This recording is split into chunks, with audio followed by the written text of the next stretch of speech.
C'est dans une bulle de ténèbres que les 12 jeunes et leur entraîneur de soccer sont restés prisonniers pendant 18 jours.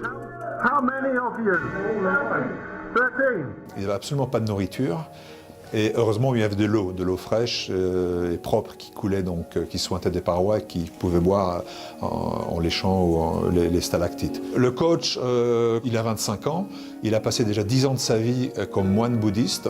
Il a donc expliqué aux gamins, voilà, on ne sait pas combien de temps on va rester ici, donc nous allons faire des petites séances de méditation qui peuvent durer quelques minutes, et ça permet de conserver l'énergie, de réduire le stress, donc de remonter un peu le moral. Dans le récit Prise au piège de Thierry Falise, on en apprend plus. On réalise à quel point, sans un incroyable concours de circonstances, sans un enchaînement de heureux hasards, les 13 jeunes seraient à coup sûr morts au fond de la grotte. Pour secourir les enfants, l'armée thaïlandaise fait appel à ses meilleurs plongeurs. Mais les SEALs thaïlandais sont experts en eau libre et n'arrivent pas à pénétrer les passages étroits, inondés d'eau boueuse et opaque. C'est un type de plongée qui ne pardonne pas. Dans une eau, tous les plongeurs l'ont comparé à du café au lait épais. La visibilité elle est de quelques centimètres parfois. Où vous ne voyez absolument pas, vous voyez à 10 cm.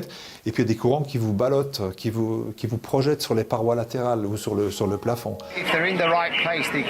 Premier coup de chance. Un spéléologue expérimenté, un civil britannique, arrive sur place dans les premières heures, prêt à offrir son aide aux secouristes de l'armée thaïlandaise. Il est là, heureusement, et lui, il connaît très bien la grotte. Il est allé plusieurs fois, il a fait des relevés topographiques, etc. Et puis surtout, il s'apprête à y aller le lendemain lui-même. Non seulement le spéléologue Vernon Answorth connaît très bien la grotte, il a aussi en poche le nom et les contacts de 3 plongeurs souterrains parmi les meilleurs au monde.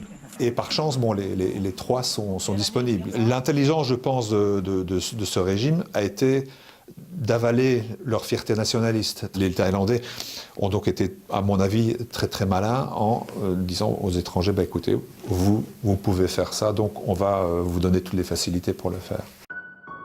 Après 10 jours de recherche, les plongeurs britanniques retrouvent enfin les 12 jeunes et leur entraîneur. Quand l'histoire s'est terminée et qu'on a su ce qu'il avait fait pour ces gosses, évidemment, il est devenu un des héros, si vous voulez, de cette histoire. Et puis, c'est en grande partie grâce à lui que ces gosses ont réussi à tenir le coup psychologiquement.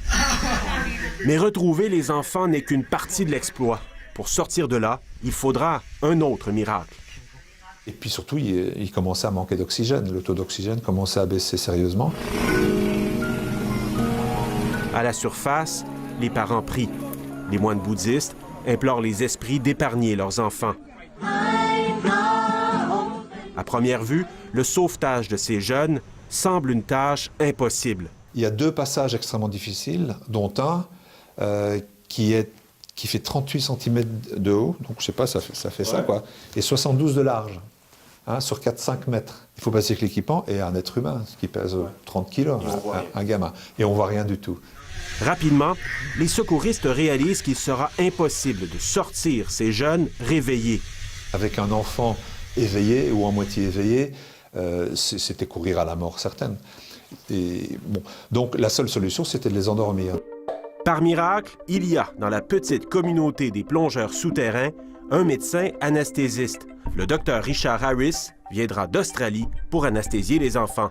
C'est une histoire, je pense, qui a fasciné le monde parce que d'abord, ce sont des enfants. Hein. C'est sûr que si ça avait été des adultes, on leur aurait dit « mais qu'est-ce que vous fichez là, bande d'abrutis ».